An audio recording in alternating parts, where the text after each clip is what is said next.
Hello, everyone, and welcome to Live at the Waterhole. We are starting off at Tembe Elephant Park in northern KwaZulu-Natal because we have some elephants splashing around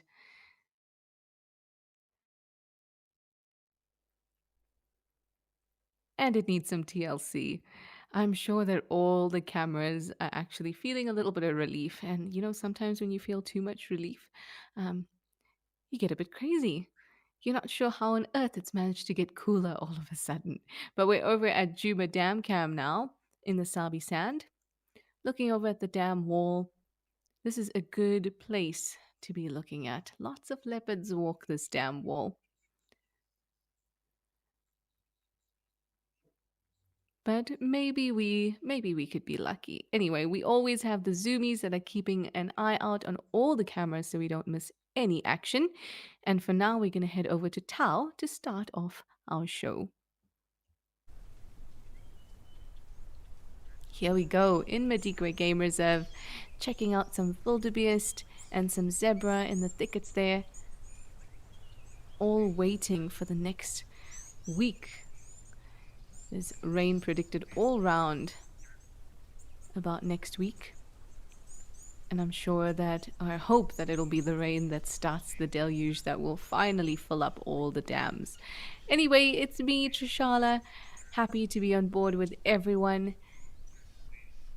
Yesterday we had such a wonderful live at the waterhole. Things were happening left, right, and center. And so we did a lot of chatting. And you had some really awesome questions that you sent through. If you're wondering how to send through questions and comments, you can do so by heading over to our website and registering.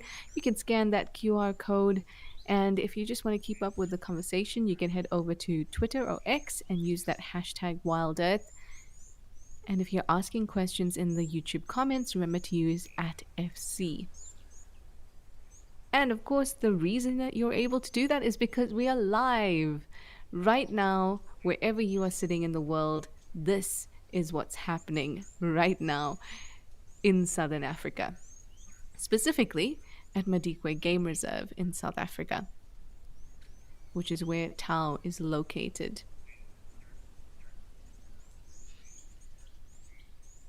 Now, last time we spent a couple, must have been even about an hour at Tau, maybe a little less.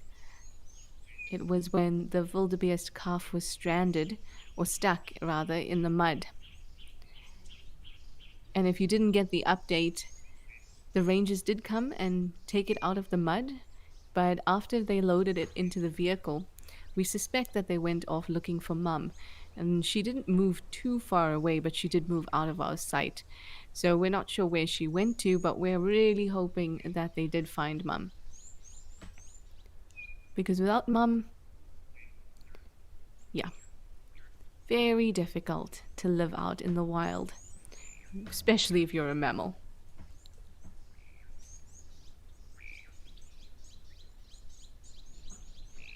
But for now, things seem pretty peaceful. No stranded babies, nobody stuck in the mud, nobody too close to the water. And I say that because there's been some crocodile action. There are 2 crocs that live here at Tau, at least.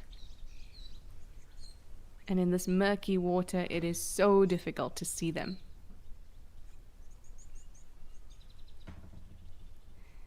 Animal lover, you're welcome. I wish I could have given you more of an update.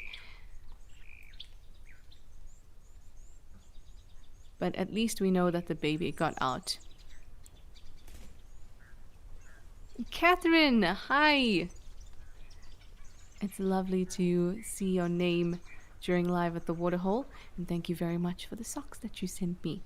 Catherine sent some leopard print socks to Juma, and then when I was in the Sabi Sand last week, I found them randomly on the desk with my name, little envelope with my name on it. Thank you, Catherine. And I think it did bring us some leopard luck.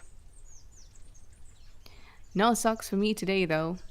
It's quite warm here in Johannesburg, and I'm at home. Maybe I should just go put them on so we can get some leopard luck in the cams as well. If you joined us yesterday, you would know that we started off live at the waterhole with some feline action. Yes, we had a lioness at Tembo Plains in Zimbabwe, and there was a hippo carcass there. Not sure how it died. The Zoomies gave us some really awesome information to help us out. It seems that it wasn't actually hunted by anything, it just kind of collapsed in that area. Well, that carcass is now being buried, no doubt to mask the smell, because it is, I don't know what it is about hippo carcasses, but they are particularly smelly.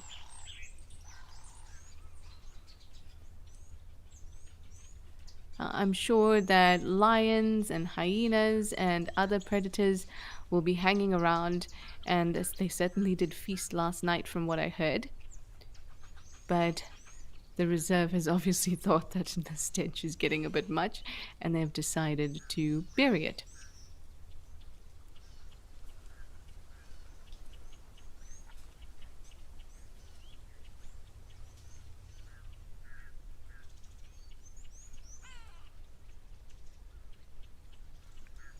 Things are a little bit quiet across all the different Africams and our Wild Earth cams.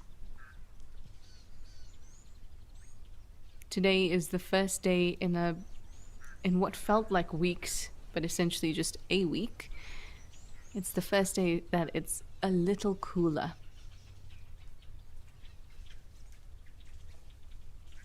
So maybe the animals are just taking a break.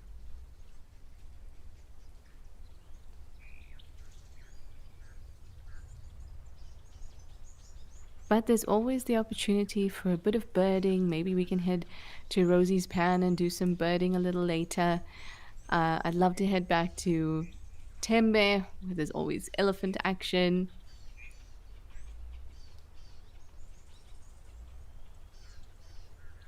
And that's what I like with when it comes to the bush, is that you never know what you're going to get.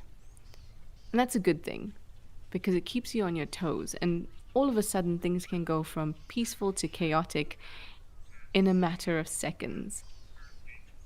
So when the more laid back, chilled out, peaceful moments come along, it's important for us to take advantage of that too. Have a look at the smaller things, discuss different things, and really get absorbed into the sounds and become great observers. Joey, you reckon it looks like there's a storm coming? Well, you would be right. Next week we are expecting quite a lot of rain. And hopefully it'll start soon, because so many of the reserves need it.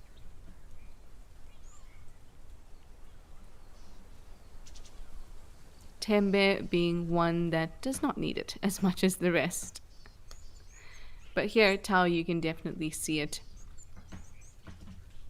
Not so much with the greenery, because things have gotten really green, but that's not only because of moisture, that's also because of temperature, daylight hours, those things that affect plants blooming or growing.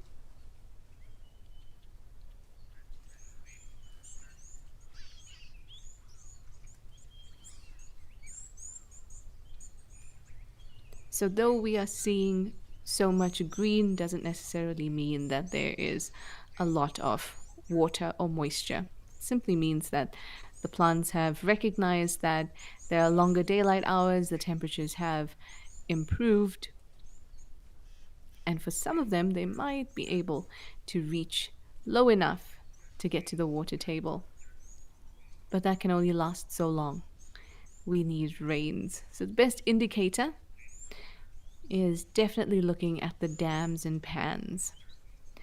Hello, Elise. There was some water back earlier as well.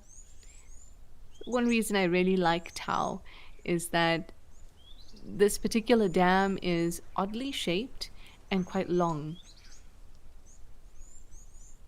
So sometimes you get things happening way on that side, And you see the elephants and they look so tidy, but there seems to be always something happening, no matter where you look.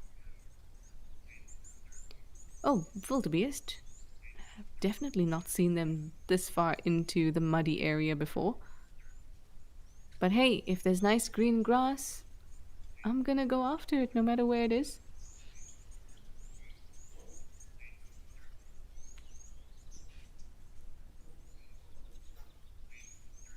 Everyone's loving these patches, especially the Egyptian geese.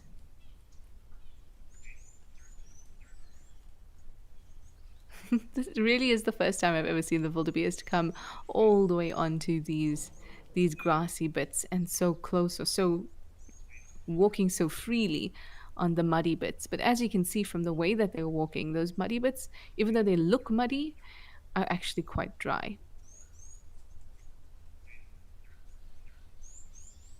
But I always get a little bit scared for them. Well, not just them, but all antelope when they walk in the mud because they have hooves, and these hooves are just pointy protrusions that I feel are just perfect to sink into the mud. And they have these skinny legs. So I always get a little nervous for them when they walk alongside or on top of mud.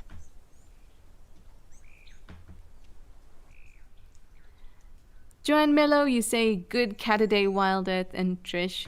Well, thank you very much. Maybe we will be so lucky as to enjoy a cat a day in the true spirit, and that is to see a leopard or a lion. Jonathan, you'd like to know, why do animals get buried? Don't the scavengers eat them? Yes. It is a little bit of a mystery to me as well, why that carcass would be buried. The only thing I can think about is that the reserves I spent the majority of my time at are pretty open systems. The smaller reserves that have closed systems are sometimes have to be heavily managed, and there's no fault in that. It's just what needs to happen in order for everything to stay safe and for there to be a balance and for the carrying capacity of that specific place to be kept in mind. So it's not a bad thing that they're so heavily managed, smaller reserves. Now, I don't know a ton about Temple Plains as in terms of reserve management, but the reserves I worked at, I wouldn't have said that any of them would bury the carcass. Scavengers would come along, and there's some that don't care about how rancid a carcass is.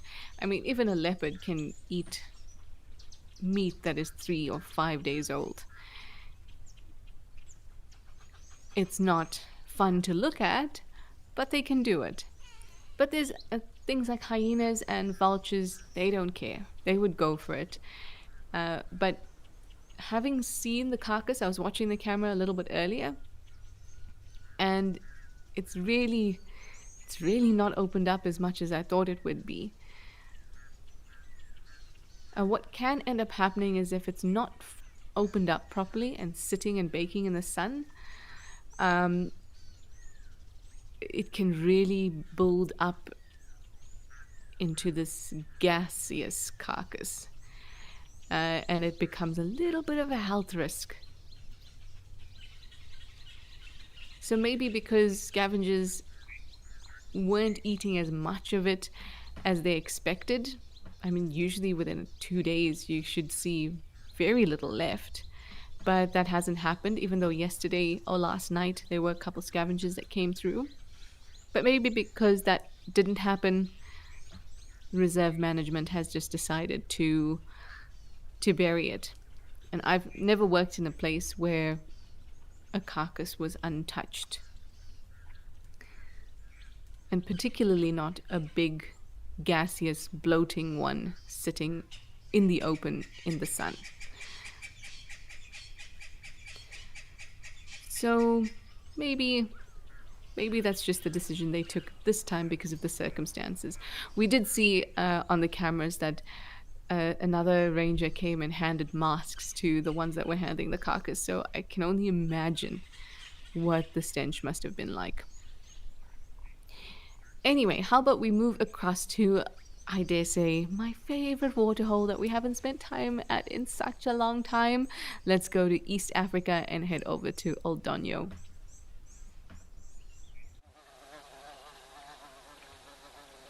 Oh my goodness, I love this waterhole so much. Got some warthogs, and I'm sure we'll be able to hear all the wonderful sounds soon too. The waterhole looks nice and full. You can see everything looks so lush. I don't know what type of rainfall Kenya has been experiencing lately, but things look fantastic here.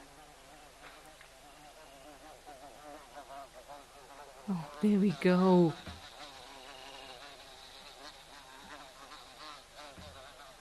Now this waterhole does get filled up. It's always maintained at a really nice level,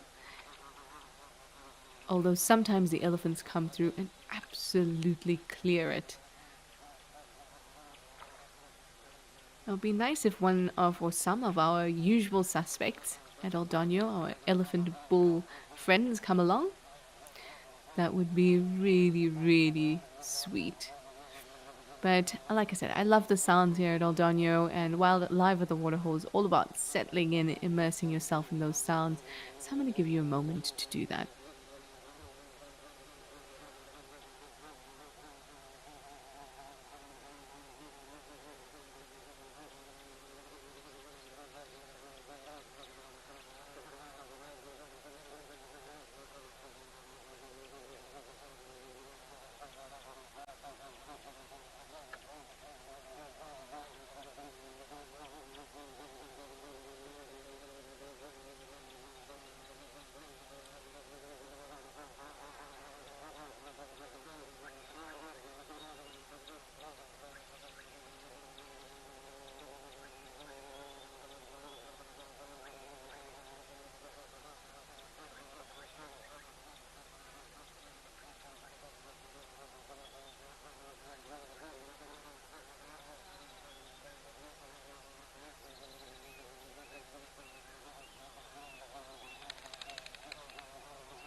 I hope you found the sound of that fly to be very relaxing.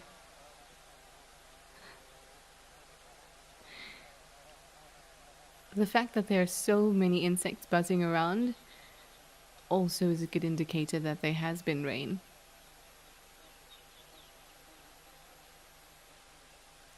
Insects, much like plants, and plants growing once you get the temperature increase in the daylight, insects emerge with that too, but moisture is a big deal for them.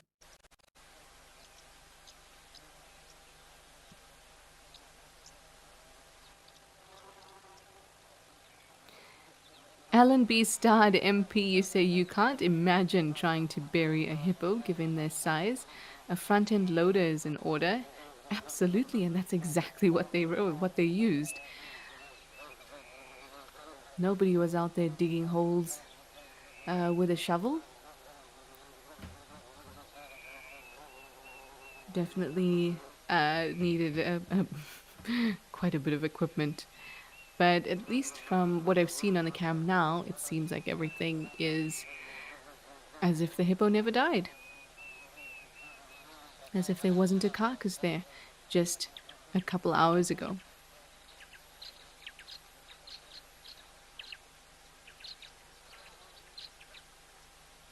Look at how dense it is.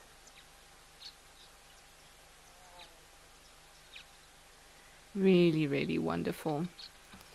I know that there's not much happening here, but I do hope that we'll come back and visit it often because there's some elephants that we've really gotten to know well that come down to this waterhole. And given that it looks quite overcast, maybe we could be so lucky with a nocturnal critter or two, like a caracal or a striped hyena. Oh my goodness.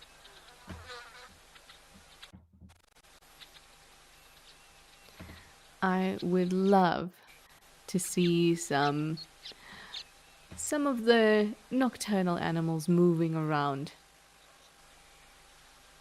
But it kind of seems like the clouds are coming in now. There was a little bit of blue sky when we first got to this waterhole here, Aldonio.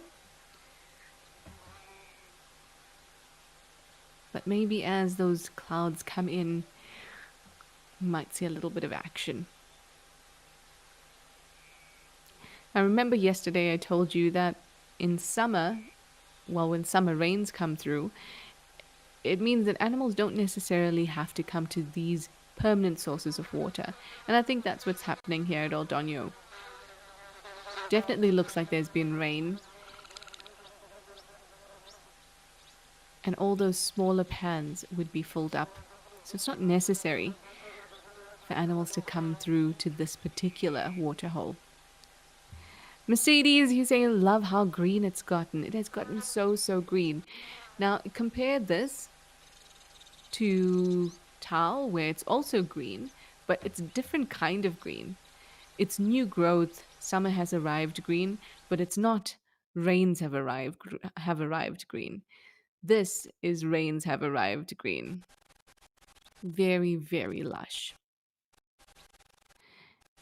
Anyway, we'll keep an eye on this cam and hopefully we might get some yellow baboons or some elephants coming through. But for now, let's come back down to South Africa and head to Tembe.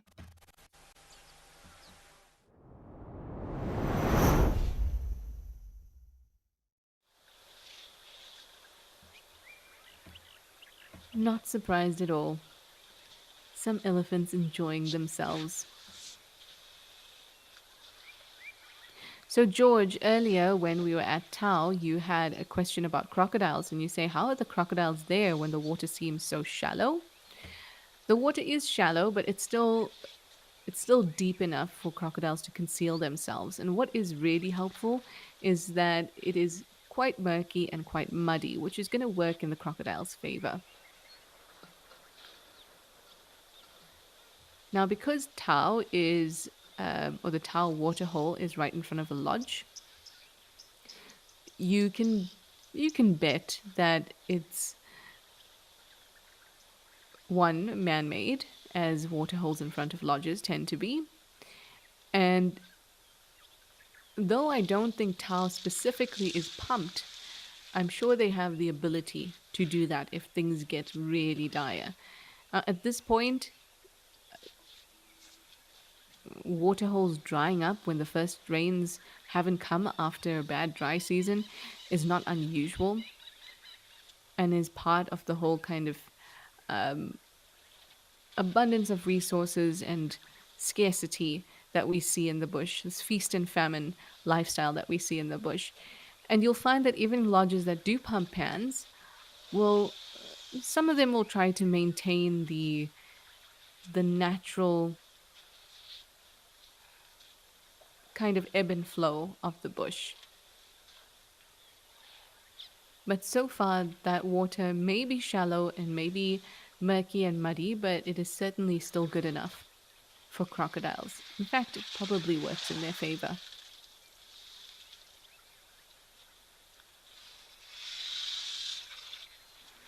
And then, Kimmy, you also saw those waterbuck at Tau, and you say you love those rings. Yes, with the rings around the bum, you can't mistake them for anything else.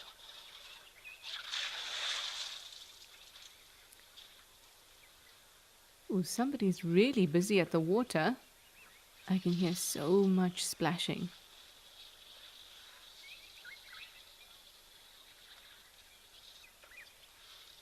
Lara, I agree. I love that we're able to see and kind of rely on so many Ellies being at the waterholes. Tembe, always. It is just so magnificent. And it's so wonderful to be able to count on elephants being around. But yesterday we were super, super lucky with so many different elephants at different pans and different cameras. We had a wonderful time with that little baby at Cat Eye Pan yesterday. So maybe we'll get lucky again.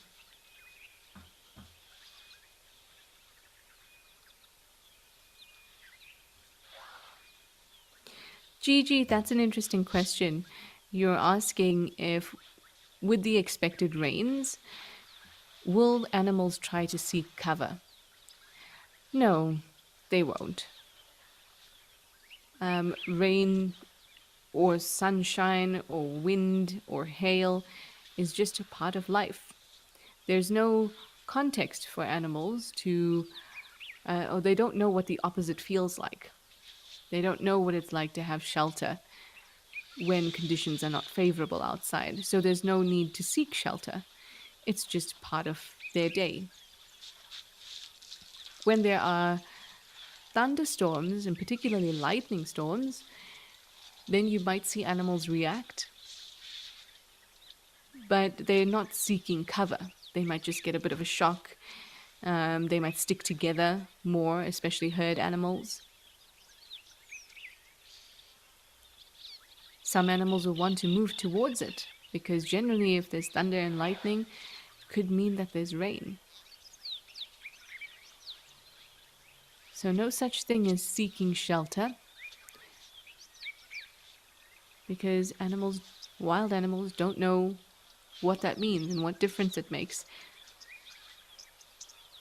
And there's no need for it. So, rain, shine, cold, hot, doesn't matter. It's still all about, can I find food? Can I find mates? And can I protect my territory? Three pretty fundamental things that apply to all animals.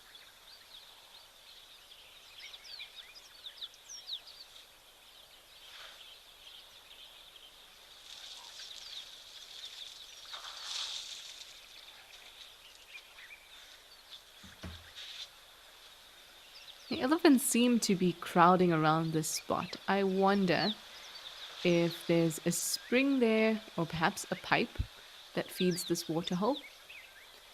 Elephants are fantastic at sniffing those out. And sometimes they'll put their trunks right over the pipes and try to suck out the freshest water before it's put into the waterhole. And if you see them grouping like this, it might be a good indication that there's something particularly fresh there. Animal lover, you'd like to know if predators will hunt in the rain. Yes, they will. There's nothing stopping them from hunting in the rain. There are some preferences. For example, cats generally are not going to voluntarily get wet. So, for example, if it has been raining and the grass is still wet, tall grass is still wet, you'll find that cats will walk on the roads more. That's just something I've noticed from going on bushwalks.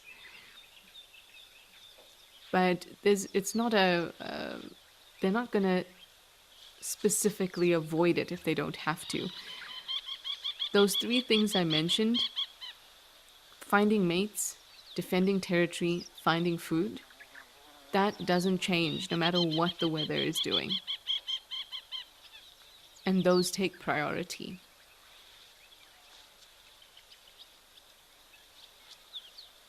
I've seen plenty attempted hunts in the rain. And there's no alternative to getting wet. So it's either you're getting wet sitting in one spot or you're getting wet trying to get food. So they certainly will hunt in the rain. The only thing I've noticed, this is not something I've read, but it's something that I've noticed, is that when it's colder, I used to find a lot more leopards on termite mounds. And I wonder if that was just because of the heat of the termite mound. So, yes, they may look for places in the wild that may offer them a bit more comfort, like being in a dry riverbed when it's windy, because dry riverbeds tend to be at the bottom of a slope. So being in there when it's windy means that you don't have to get the wind in your face. Being on a termite mound when it's cold means it's a little bit of warmth. But those are all just subtle preferences and not really don't take priority. Those three things that I mentioned, those take priority.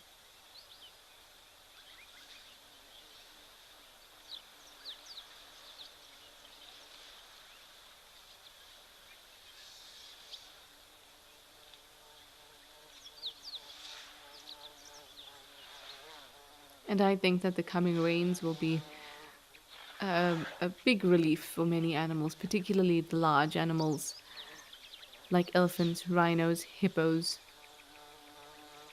Those rains are just going to feel fantastic.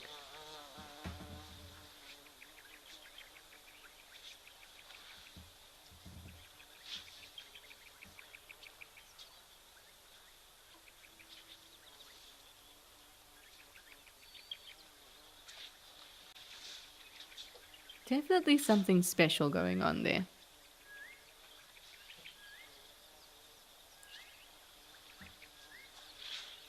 I love watching elephants. They're always so busy. They're busy feeding, drinking, mud bathing, dust bathing, playing with each other. There's always something going on. And I love noticing the little notches in their ears and other little things that tell individuals apart.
Sally, that's an awesome question. You'd like to know if elephants sharpen their tusks like rhinos sharpen their horns?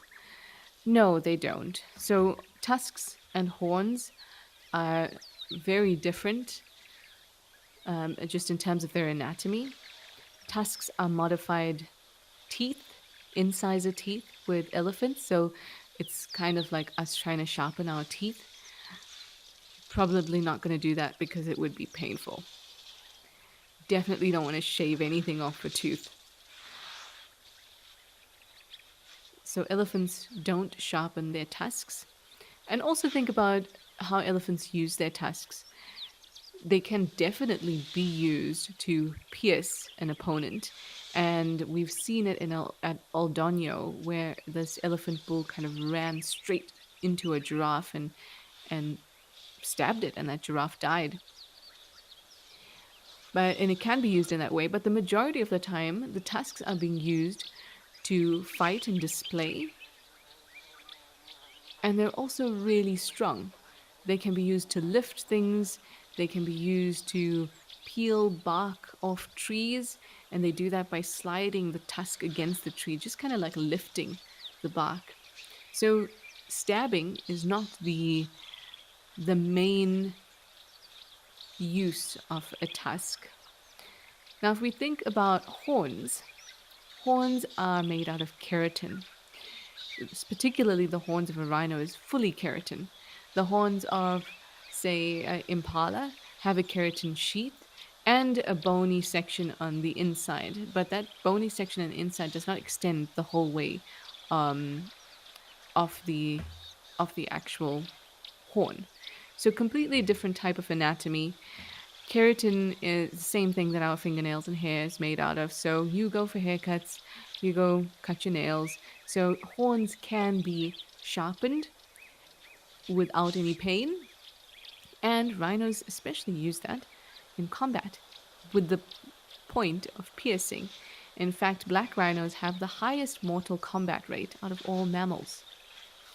And of course, just like that, you can use your tusks to frighten opponents. But when it comes to piercing, rhino horns, that's one of their main uses.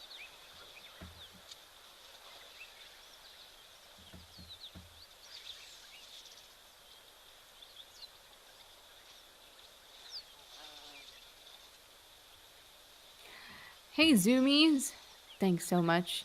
The Zoomies, if you don't know, they're the wonderful people who control our cameras and keep tabs on the cameras and let everyone know when things change and happen, and they're just up to date on everything that happens on the cameras. And the Zoomies just told me that they, here at Tembe, they've just put that water pipe in. And so that's why the elephants are crowded around here. You can always tell when elephants are together in one spot, everyone drinking and all facing the same spot. You can tell there's a water outlet there. And they want as much of it as possible. And the way they can just know. Obviously they can sniff it out. They can sniff out water in general, and I bet they can sniff out good quality water compared to very murky, full of sediment, not so tasty water. So they're probably having the time of their lives there and likely fighting with one another. Because unfortunately, when it comes to a pipe, there's only ever space for one trunk at a time.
Just chilling, and we love it.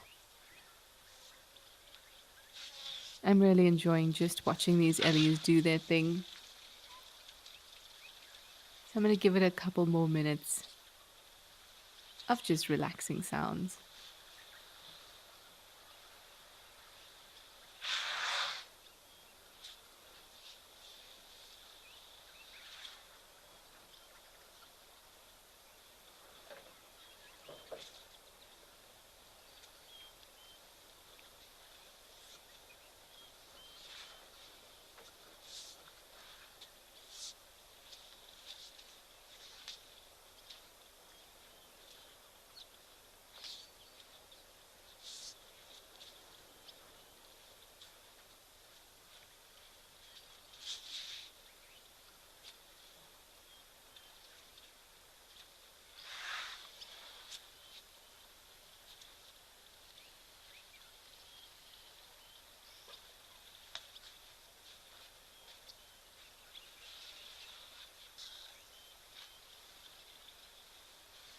Oh, they're really loving that pipe.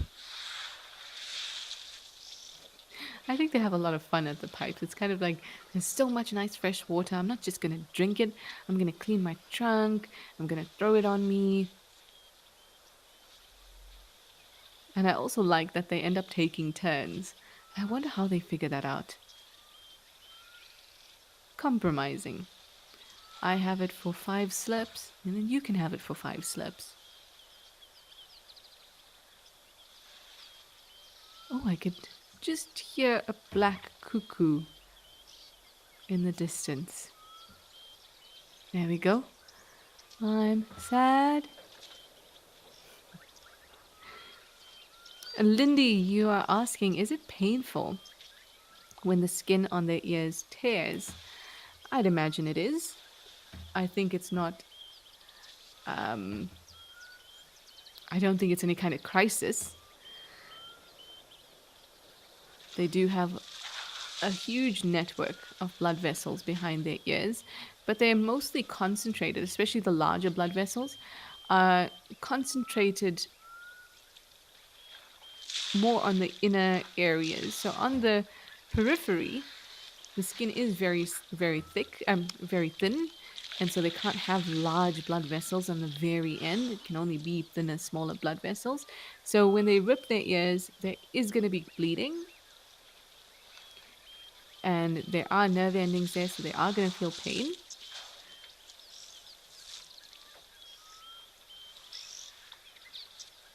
But we see so many injuries like that, and it might just be because the skin there is just so thin that I don't think it's more than a kind of stop what just happened, ouch, and then move along.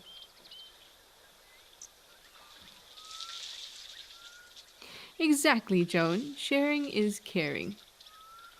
Sometimes they get fed up with one another, which is also quite cute to watch. But at the end of the day, if they didn't share, then nobody would win. This is also a great spot to figure out dominance when there's one resource that everyone wants, and we see who is being subordinated to someone else. Well, I'm going to send us over to Kruger Shalati because there's a hippo out of the water and it's always a beautiful view.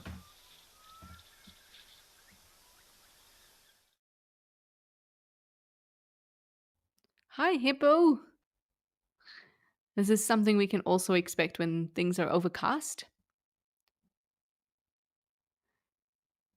Then we might see hippos out of the water. You might even see scrub hares moving about, and we know that scrub hares are nocturnal, but their primary predators are aerial.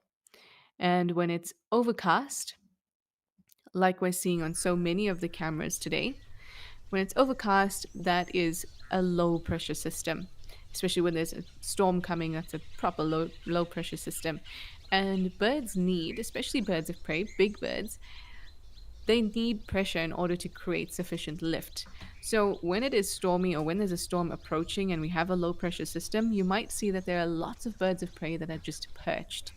Now that basically means that scrub hares can go about quite happily and not have to think about those aerial predators. So when it's overcast like this, things start to change. We'll see hippos emerging from the waters earlier, sometimes in the middle of the day, like this guy. We might see predators on the move. So lots to look forward to, potentially.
These tall grasses and reeds are pretty big for a hippo to be munching on. So what I suspect is he's doing, or she,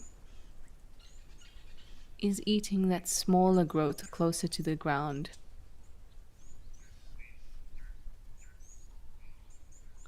I mean, what are you going to do when you want a snack? And it's not your usual eating time. You just got to do it.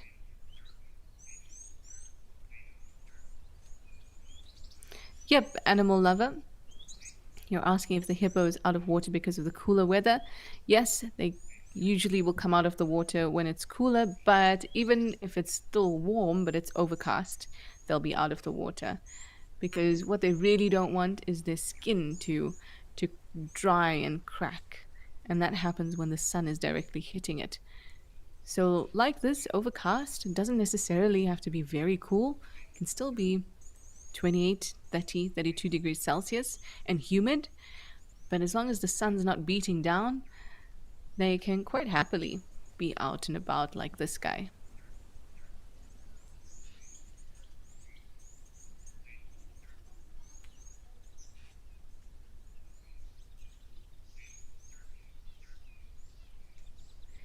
This hippo looks in great condition, although it is difficult to see, but it does it looks healthy. Nice and pink around the ears and the eyes. Nice smooth skin.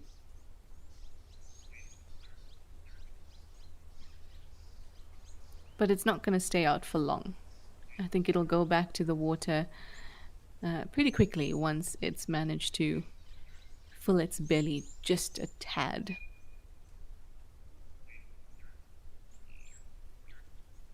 Midday snack.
He really looks like he's having a grand time. I'd love to see just how close he is to the water.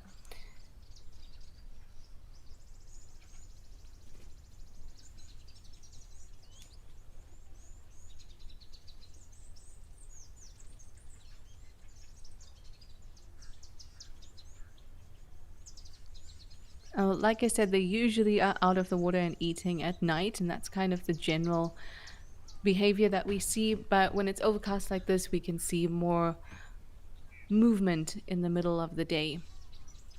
I wonder if that means that it would eat less at night. I don't know. But they can eat a good amount in a single night, something like 60 kgs in one night. Ah, there we can actually get a good look. So it's not actually eating these large grasses. This hippo is eating that smaller growth that's very close to the ground. Well done, hippo. This hippo looks smart. I don't know why, but to me it looks like a smart hippo.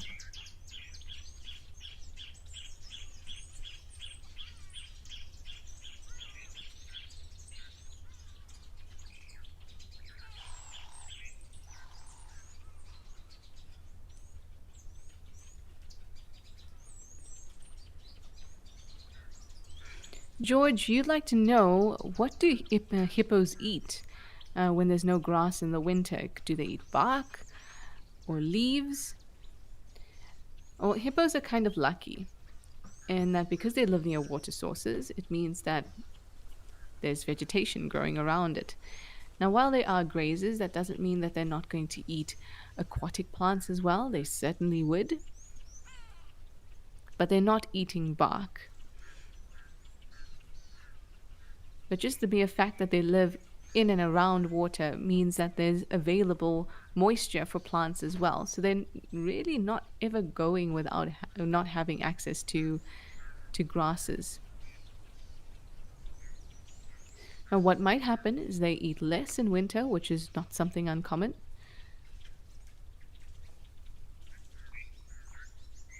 But hippos are also lucky in that because they have adapted to an aquatic or semi aquatic life, it means that they really don't have to invest as much into their support systems, their structural support systems anatomically. Because if you try to impress your friends and pick up a really heavy person in the pool, you would know that you can do that thanks to water. Water taking so much of that weight, bearing so much of that weight. And so for hippos, water is doing much the same. So they don't actually have to eat as much as another animal of a similar weight.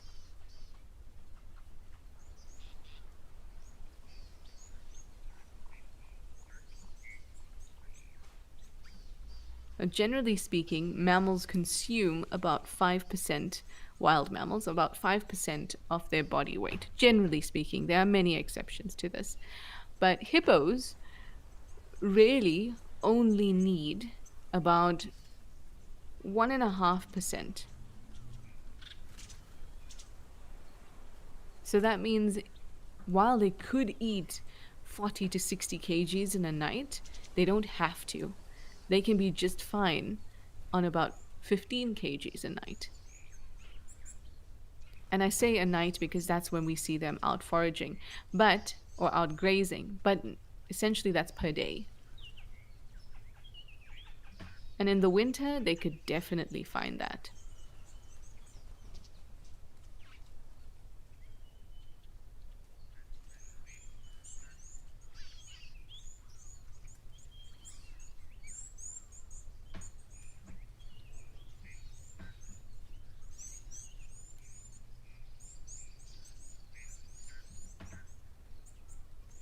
Very sweet. I find hippos very cute, everyone. Very, very cute.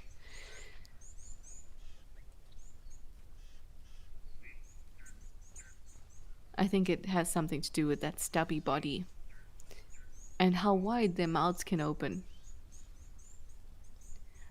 I don't know if you've ever seen a hippo drinking water. That's also very cute.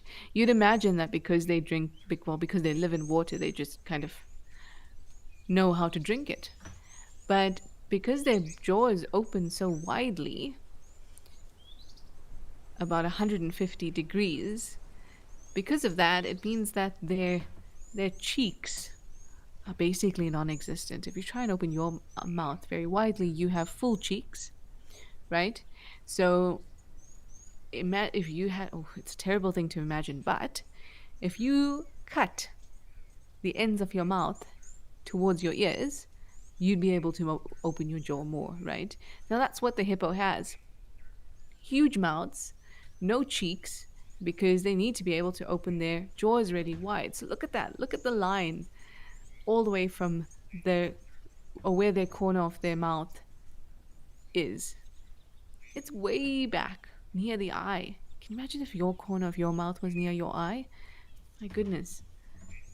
You'd be able to just fit in 2 burgers, no problem, into your mouth. But because of that, it presents a little bit of a problem.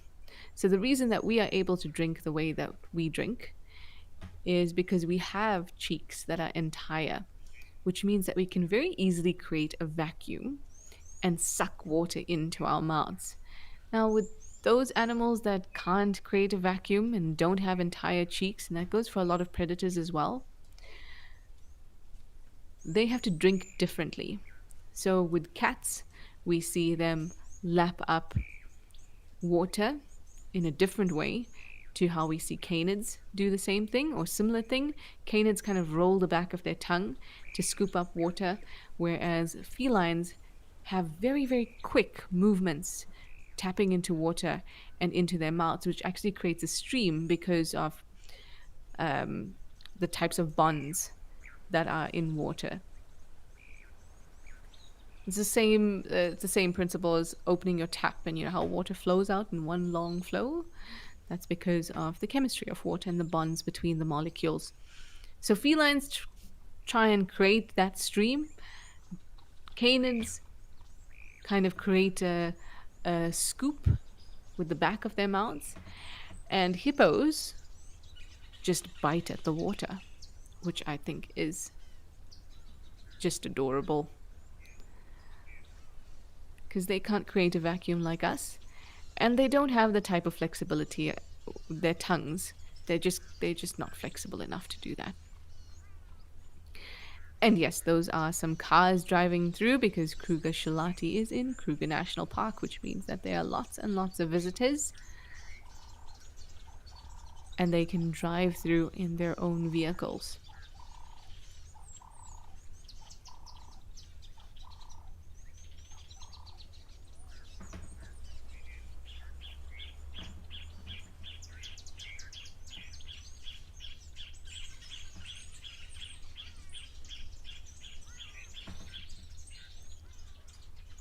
A nice little scan around, but it seems like not much is happening besides our hippos.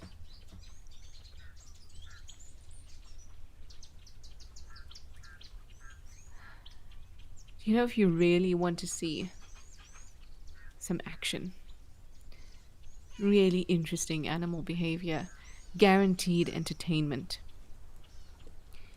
you need to look at some vervet monkeys. So how about we head over to Lentore, where I am hoping they're still on the camera.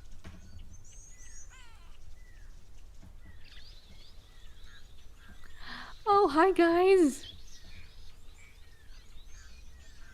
There's just so much, always so much happening. These two on the left, our left, look like a couple kids.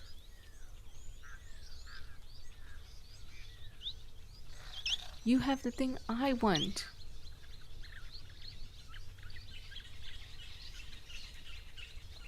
And I'm sure you can feel the pain of the female on the right that's nursing her infant that just needs. Can you just get closer to your mum so we don't feel this pain?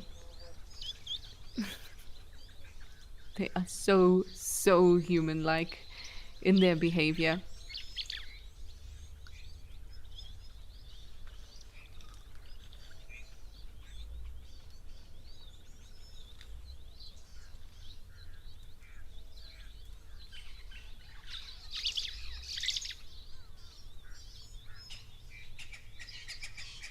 Oh, and look at the little infant grabbing mum's leg.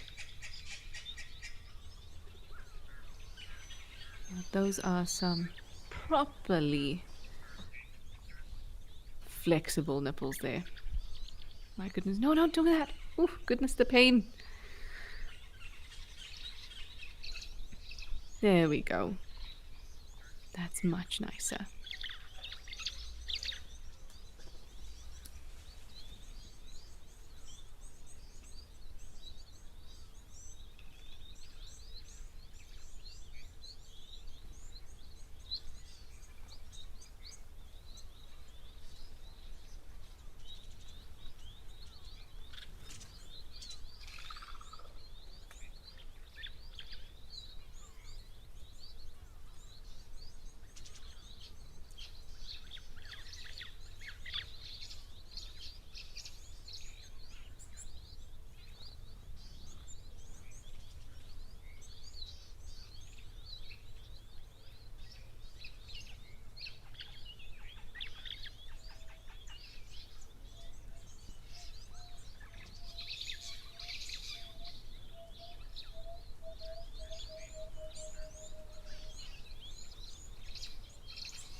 That is a really interesting question, Danny.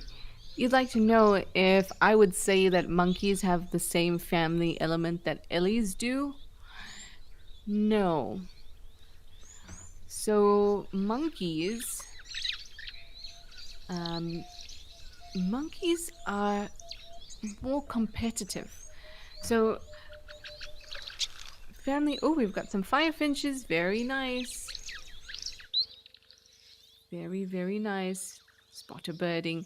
But Danny, I think that monkeys and their social hierarchy and their families are based very much on um, kind of what they can use them for. So in vervet monkeys and baboons, we know that their recorded behavior of deception, of taking revenge on behalf of other family members. So, in a way, I think they're more like humans, feeling offended for family members, using relationships to gain favor in other ways. Do we have a superb starling here? Think we might.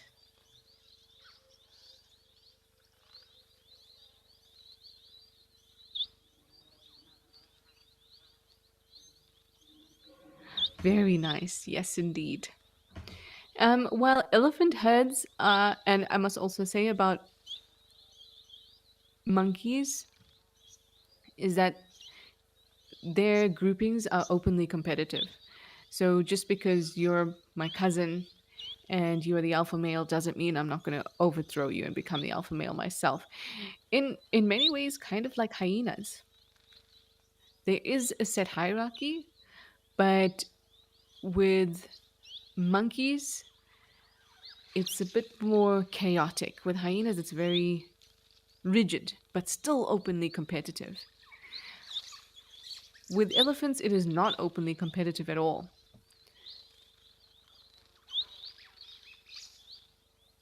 The hierarchy is, or the position of matriarch depends just on experience. There's no competition that's happening in the herd whatsoever. So I would say that they're very different.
actually wonder if the starling that we saw earlier was a Shelley's starling because it had a ready eye, didn't it?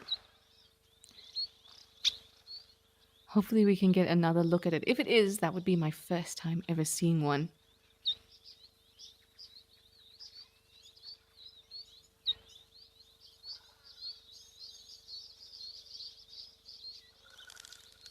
It could also be a Hildebrand starling, which I'm leaning more towards. But hopefully we'll get another look at it because that would be really awesome. If it's either of those, that would be a first for me.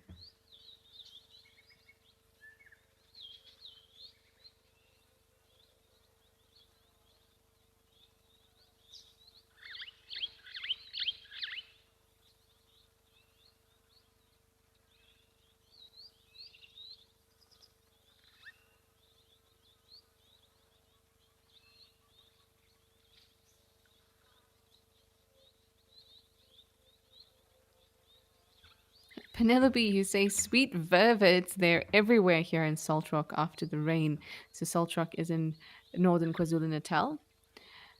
And I'm sure they are very sweet, Penelope. And I'm sure you have stories to tell about the vervet monkeys, sometimes being not so sweet.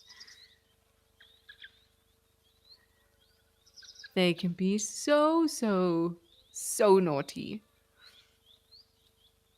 And I don't use that word often with animals because what is context of naughty in terms of animals? I can only use it in the context of or human context. But with vervet monkeys, they can be naughty.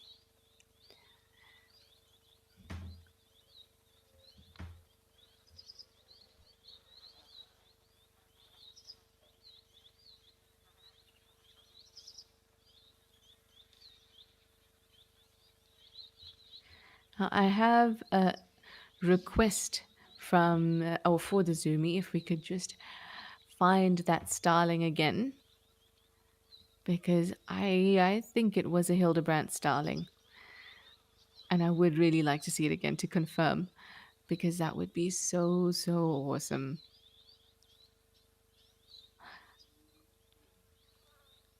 Where are you, starling?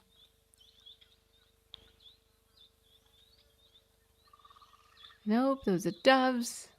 You can just tell from the way they walk like chickens.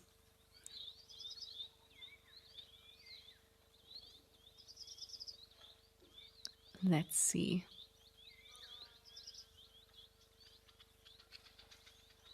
Oh, that's a starling that we don't get here in South Africa.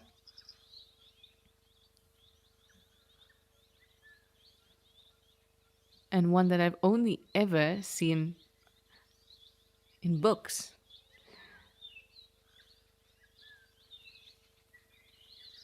And I don't think I've seen them on the cams either. So that would be really cool. But I think I'm pretty confident it was a Hildebrand starling. But I want to confirm.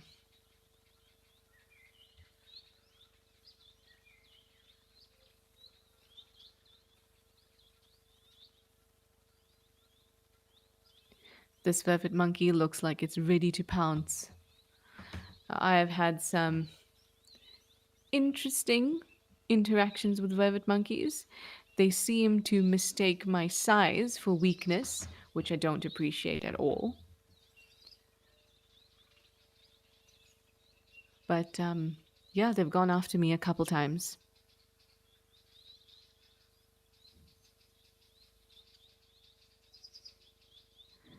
And I get very offended when a man comes through and chases it and the starling runs away.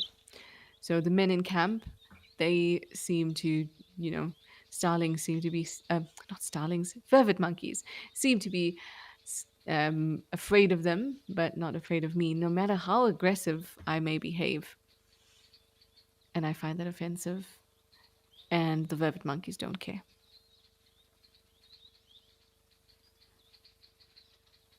They've stolen a lot from me, particularly when they get into bathrooms. They find that all those nice smelling things must be food, And then they eat things like toothpaste and lotion, stuff like that. I've even had colleagues who have had like medication taken from them, and then you find them around camp, medication missing. You wonder if a vervet monkey has taken it, what will happen to it. But they seem to be made out of steel. I've seen plenty of vervet monkeys missing limbs. There was a time when I saw a vervet monkey with both arms missing, and it used to get bullied by other vervet monkeys. But given my record with them, I preferred to just stay out of that interaction, let them sort it out. But he used to get pushed by other vervet monkeys. And you know what that means? Because he's only walking on two legs and he has no upper limbs. That means that he would just fall over. So it was a little sad. Stacy! Hi, Stacy! Stacy is happy to find us here in the middle of the night. Well, I'm really glad that you have tuned in to watch Live at the Waterhole this afternoon. We think we found a Hildebrandt starling, which is a first for many of us, I'm sure. But we're hoping to find it again so we can confirm. But other than that, we've been hanging out with some vervet monkeys and some elephants. And oh, what else have we hung out with? Oh, some hippos, or a hippo. It's been a nice, relaxed time during Live at the Waterhole.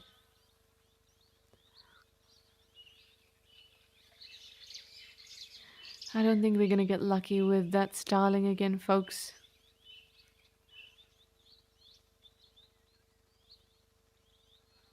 I really hope that we do. Maybe I'll go back and watch this cam afterwards, see if I can get a nice look at it.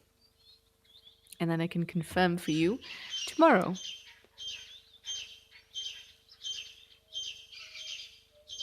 Lots of these firefinches flying through. Oh, look at them, aren't they lovely? Such beautiful color. It just brings you joy, doesn't it?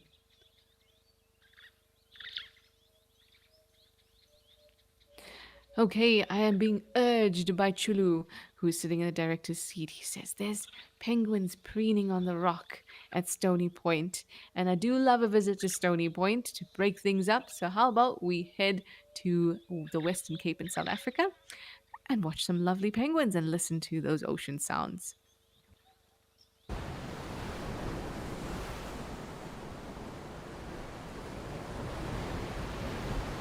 This is fantastic, and I love to be quiet here. So take a couple nice breaths.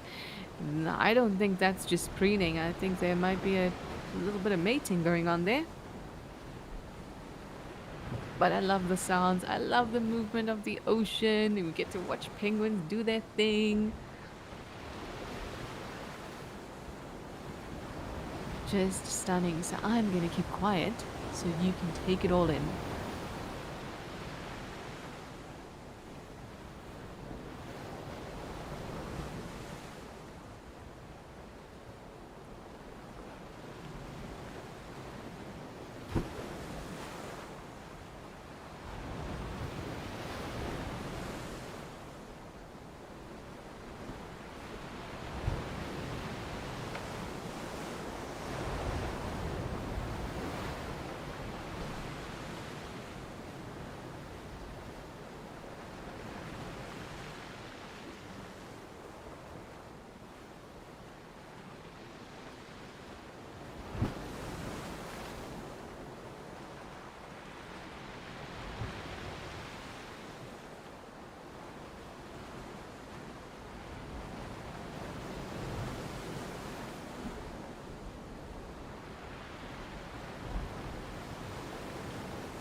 Joanne Mello, I agree with you. I love Stony Point too, and these two are just so cute. I think they might be a couple. It's very difficult to tell the sexes apart. Females tend to be slightly smaller, and another way, the thing is, that doesn't mean anything unless you see a whole lot of them together for you to be able to compare. But the other thing we look for is the robustness of the beak. Males tend to have slightly more robust, thicker beaks.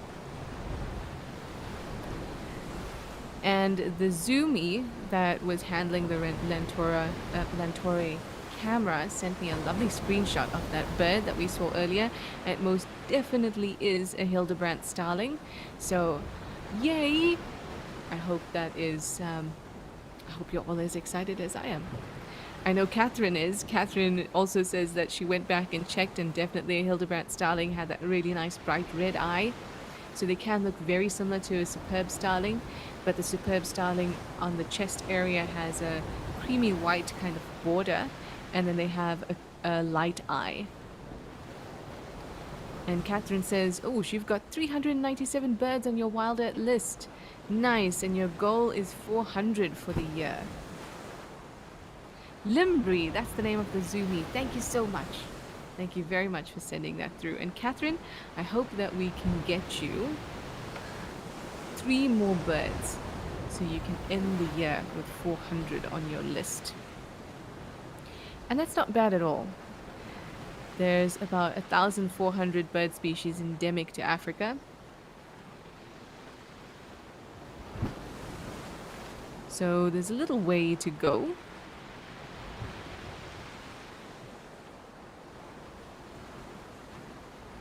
But that is still fantastic. All in all, you might be able to find about 2,500 bird species in Africa. And I say Africa because we have CAMs in Southern Africa, you know, South Africa, Botswana, Namibia, Zimbabwe, but we've also got Kenya, East Africa. So let's hope, Catherine, that we can get you 3 more. I hope you've put the African penguin on your list. And hello, Dussie.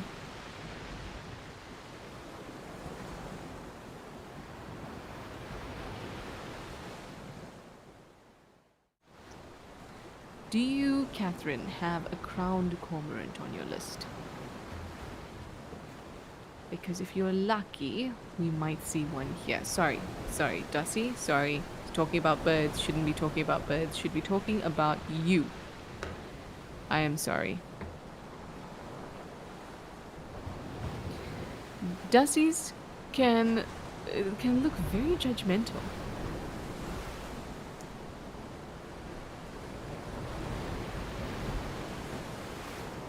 I mean, I think I'm getting the side eye now.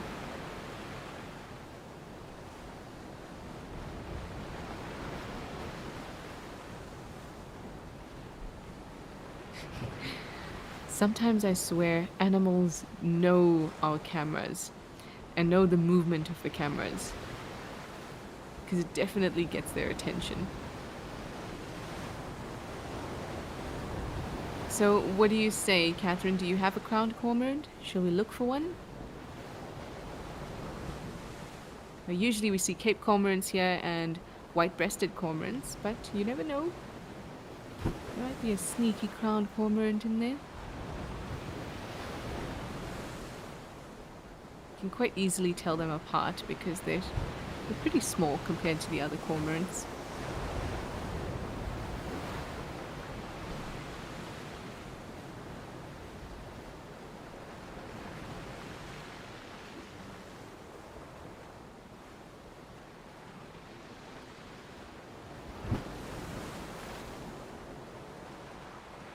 White-breasted cormorants are big. You can tell them apart very easily. I mean, even if you can't see the white breast, look at the cormorant in the middle of your screen on top of the rock. Bigger than the others.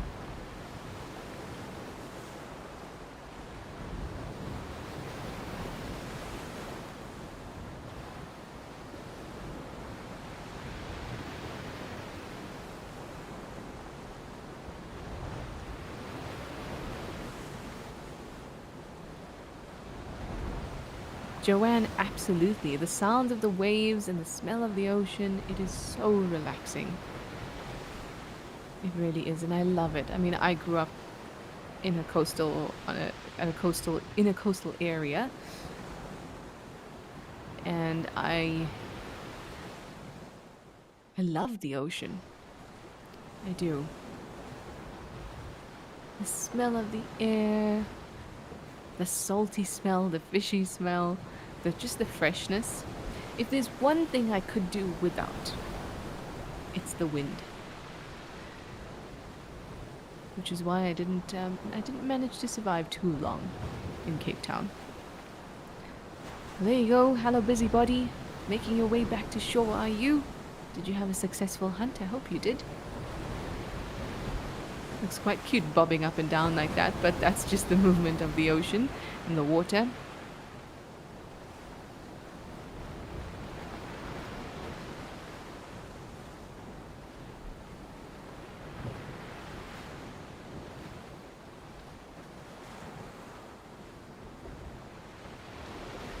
Joanne, you say you stayed in Cape Town for a year and you miss it. At least I think it's you who said this. I also miss it sometimes. Oh, it's not you, Joanne, it's Chulu. Chulu's sending through questions and comments. My goodness. I do miss it sometimes too. I do, but I like Johannesburg as well. I do miss the ocean though. Problem is that growing up on the east coast of South Africa, you're used to the ocean being like 20 degrees Celsius. It's the Indian Ocean. But in Cape Town, that 9 to 11 degrees, it's painfully cold. And it has this way of just luring you in because the water is so beautiful. And if you've ever gone free diving in Cape Town, you would know that underwater life is spectacular. And oh, the kelp forests and the sun coming through in the kelp, and it all just looks so magnificent. You want to jump in. And then I did. And then the water was 8 degrees Celsius. And then I felt like the wind had been kicked out of me, scrambled back to the rocks, and then got warm again and was enticed yet again, knowing full well that it is freezing cold.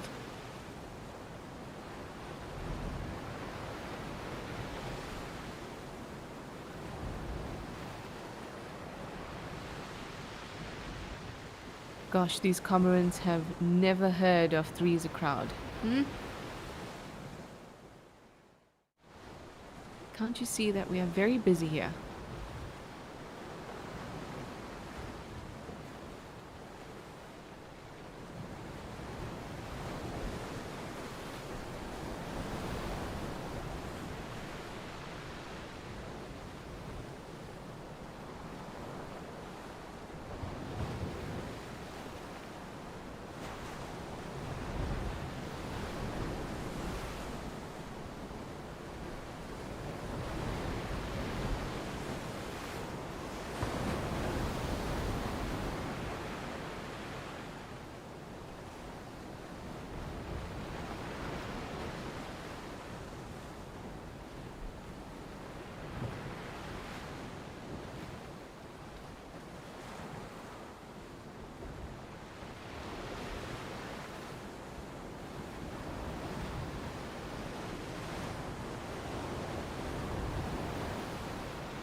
Lady Macbeth, you say.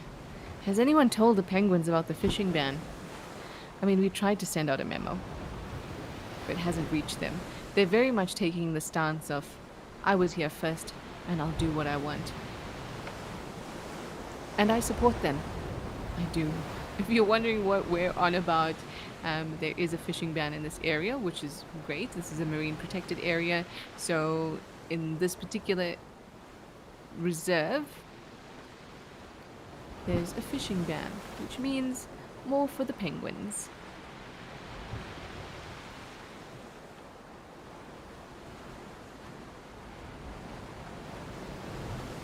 Oh, thank you, Catherine. You've already got a crowned cormorant on your list.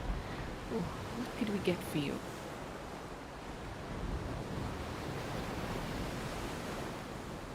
Well, we'll just have to see what happens. You know how it is with birding. You can go out and looking for something specific, and then at the most random time, you'll get something. A lifer. A bird that you've never seen before. So we're just gonna have to take it easy and accept whatever comes our way.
Oh, I was hoping that the Dussie would be back here.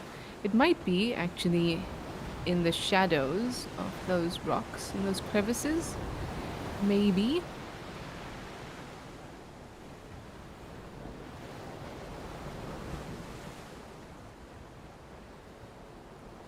Maybe they'll pop out and say hi. How's the Egyptian goose doing from here? I know we were watching an Egyptian goose, and then she had 2 eggs, and then she had 1 egg. Did we ever see the egg hatch? Because we were actually on an Africam show when we were thinking, oh, orkies. I'm watching you. And yes, I am very close to that Egyptian goose Trish was talking about. But if you have an update on what happened to that Egyptian goose and whether that chick hatched, anything like that, please let me know.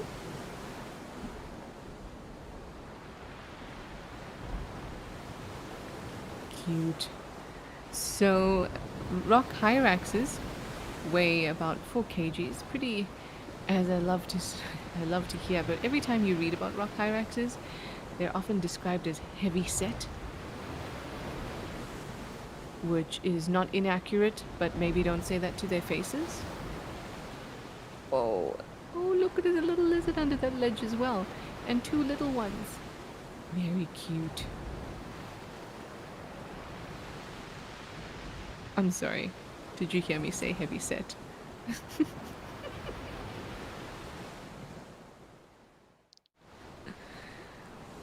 You can see, like, one of their very noticeable features are those stubby fingers and toes.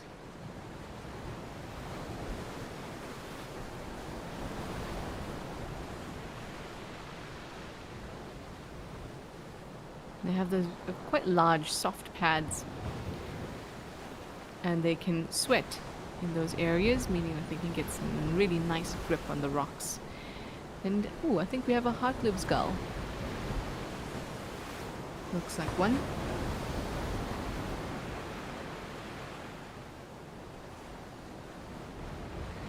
Oh, Limbri, thank you. You say 2 hatched of that Egyptian goose's clutch, and 1 has seemed to survive. That's fantastic news.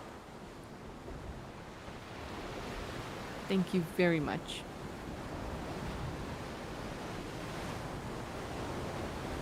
Come out, little lizard. We did see you. Hyrax family. Oh, there they are.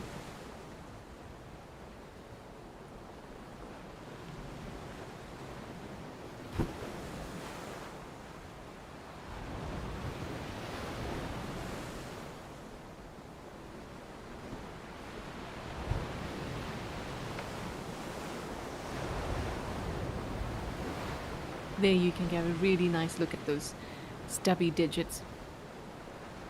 Perfect for jumping about on rocks. You get really nice grip. Imagine just skin and moist skin. So excellent grip and you can jump quite a lot. Oh, hello, couple.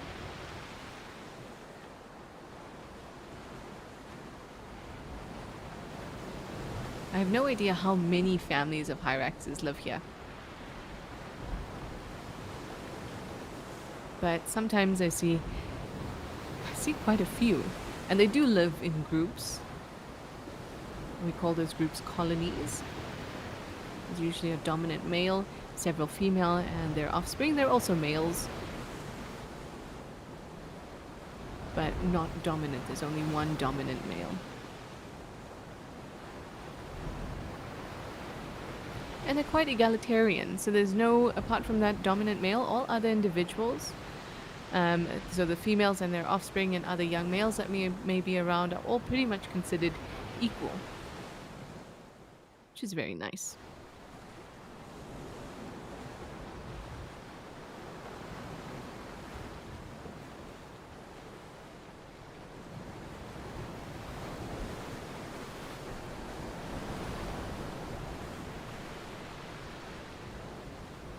Now, unlike seabirds and the African penguins, the rock hyraxes can't drink salt water and then excrete salt from special glands. So you would think that they're going to have to look for sources of fresh water, but they actually seldom do, because the majority of that moisture they get from nice juicy vegetation. A lot of and I've mentioned this to you before, that there's this really nice vegetation that grows here at Stony Point. It's dune spinach, and it's really juicy and quite tasty because it's a little bit salty. And you can forage for it and eat it just fine, and the rock hyraxes do too. And it is so plump, each leaf is so plump, that they get a lot of their moisture requirement from that kind of vegetation.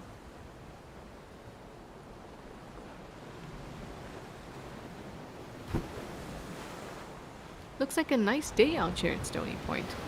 Lots of action. Penguins abound. Cormorants. Dussies. Beautiful blue. The weather looks great. If you're not sure what to do with yourself and it's Saturday afternoon and you happen to be in the Western Cape, go to Stony Point. It looks great.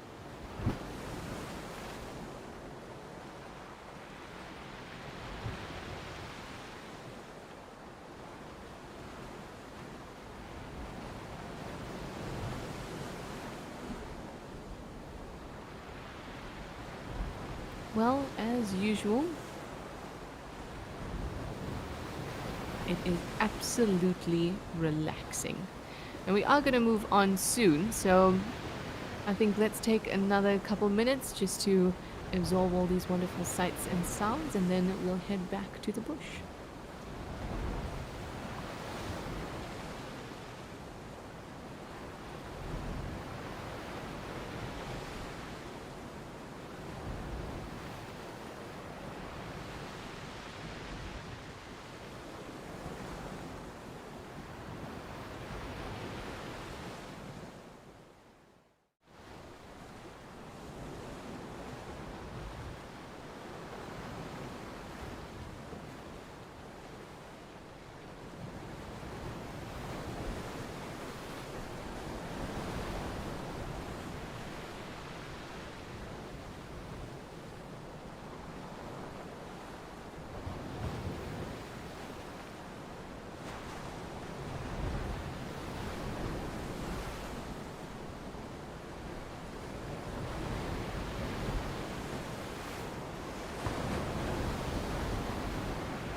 Well, I think I'm ready for an afternoon nap after that. But let's spice things up again and head back to the low felt and go to Kwamaratan.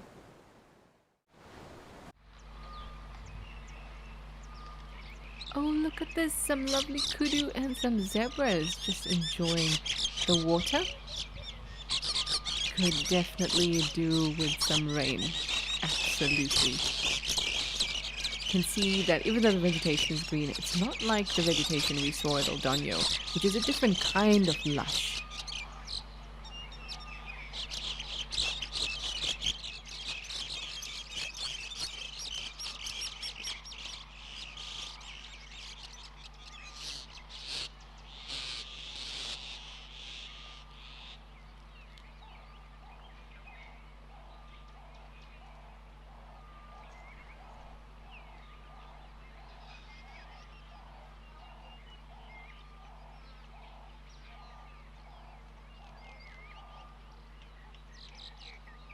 Now, this waterhole gets quite busy. I remember seeing a hippo in here.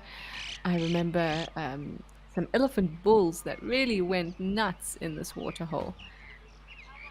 So there's lots of potential, but so far it's all about the zebras and the kudu.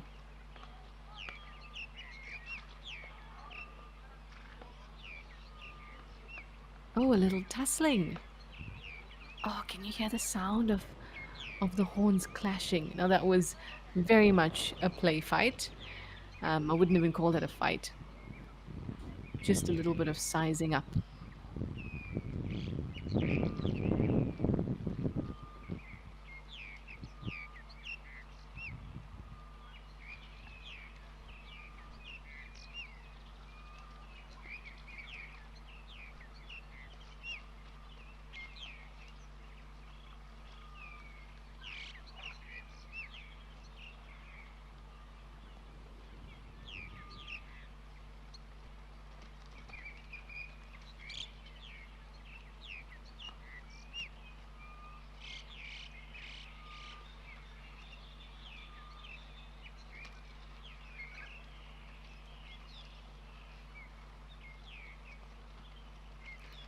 So Kwamaratan, which is in Pilansberg National Park, is very, very close to Madikwe.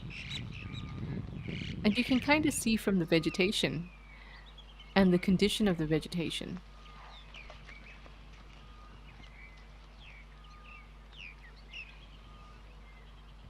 Things still need to brighten up. Now, this water is looking very green, but I wonder if it's just a reflection of all that vegetation. But most of the time, actually, when we come here, the water is this kind of green. So possibly quite a bit of algae. So we're not going to see elephants flock down here to have a drink, but that doesn't mean they're not going to flock down to have a bit of a party.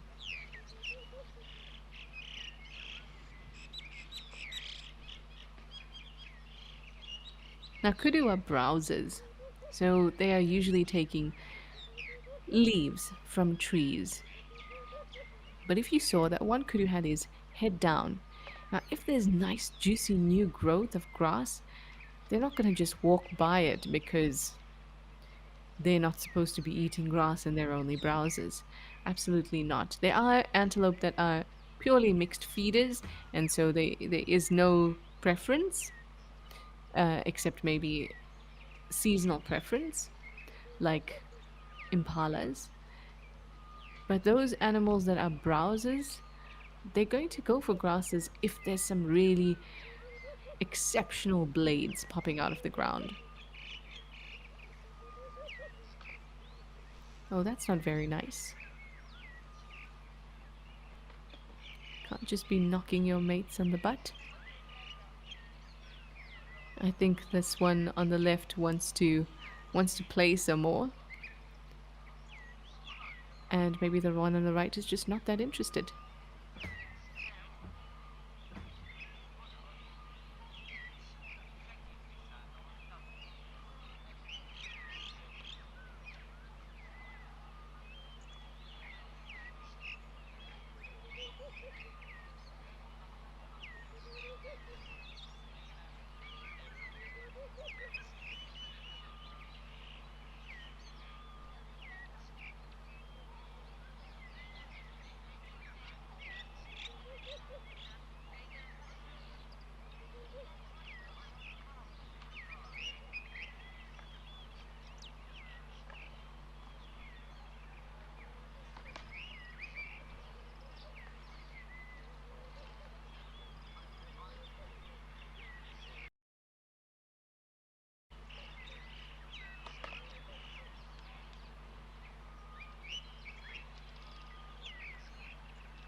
Alan, I agree. These are beautiful markings on the kudu. My favorite part of a kudu is that beard, that kind of mane that runs. Well, it's not really a mane if it's running down their throat, is it? But I'd say it's a beard. I love that. It's always so well kept, as if they wash and dry it and then straighten it.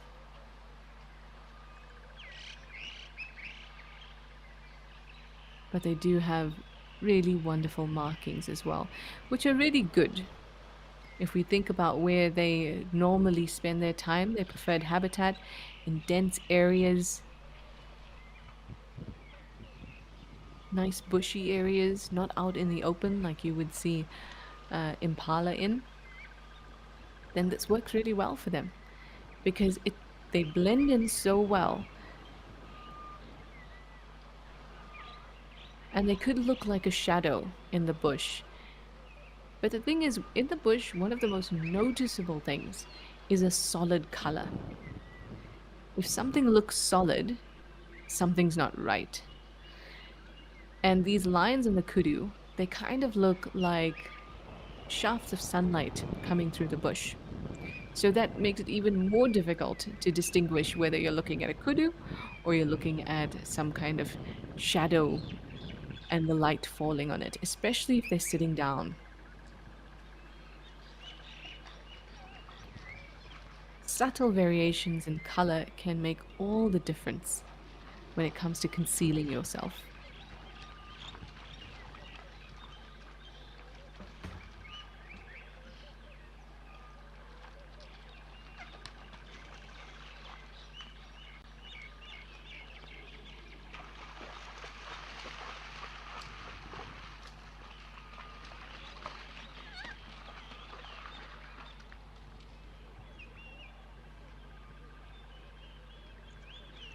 Why not? Why not walk through the water? There's no crocodiles here, but I don't know how they could be so sure of it. But this zebra has beautiful markings as well.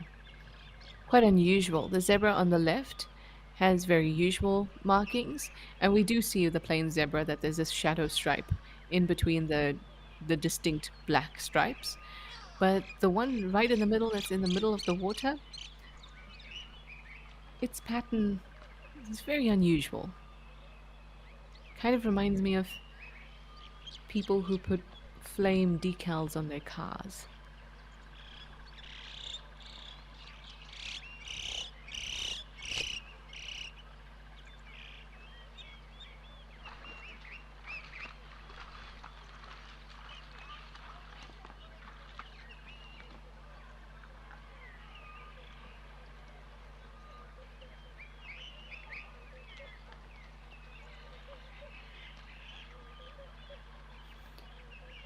Well, this is something we actually didn't think about when we watched the kudus kind of having a go at the ground there.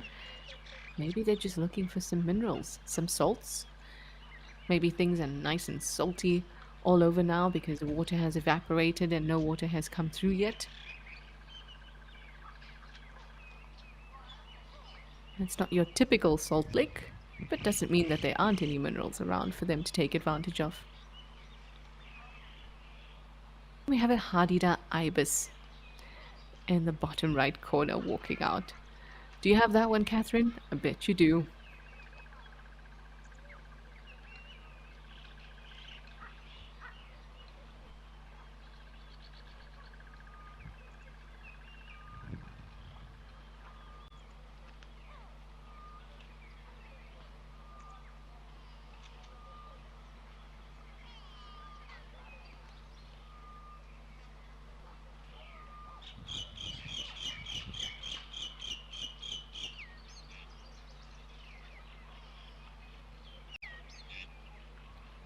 Now, these kudu have really impressive horns, but they aren't fully there.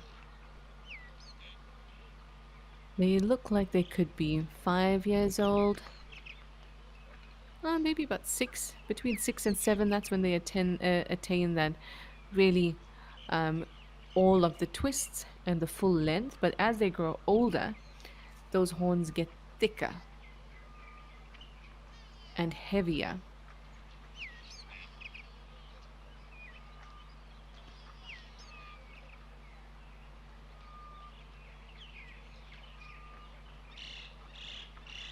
So when they're about 6 months to a year, those horns start kind of just look like two pencils, so straight coming out of their heads.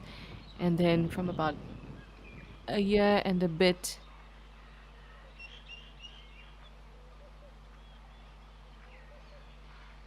onwards, or uh, onwards, a year and a bit to 2 years, 2.5 years, they start to bend outward and have a little curl inward.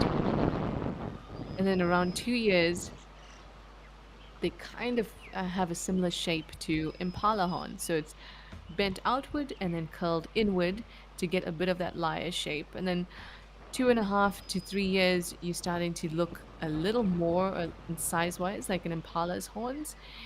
And then after 3 years, you start to get a second curl come through. At about 4 years, those curls are quite defined, as in you can see what's happening, but they're not very curly. And then 5 to 6, you get what we're looking at now. By 7 and older, you've got a proper bull with those spirals very, very prominent. And that's maturity.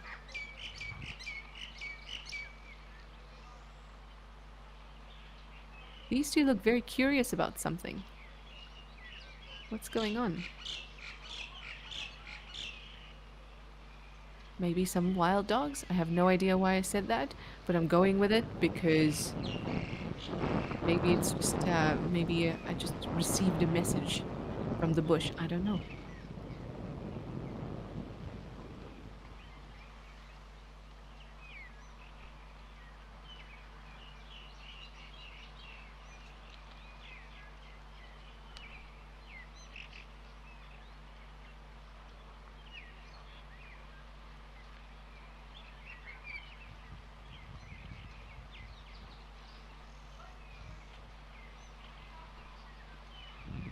Ah, you can hear some voices. I think that's what's getting those kudus' attention. They're hearing some voices, some human voices.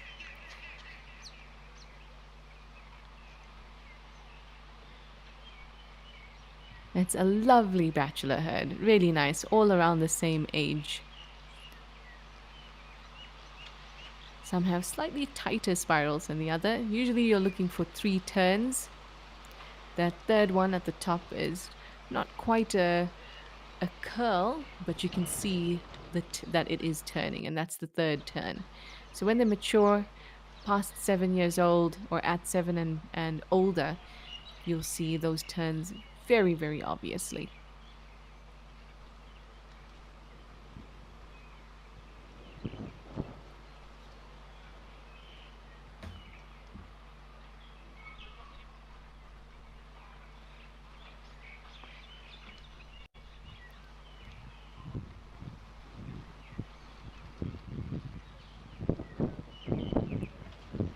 Well, we are pretty much running out of time. We've had a really nice adventure during Live at the Waterhole, I think. It was really cool to see the hippo out of the water, spend time with those vervet monkeys. I think that was very special for me. And the Hildebrandt starling, that was really cool. And of course, Stony Point. Well, they're all lovely. And you know, it's also lovely getting to spend this time in the African bush with all of you. So thanks for your questions and comments, everyone. I'll see you tomorrow as well. But I think that's it for the year. So until tomorrow, bye for now.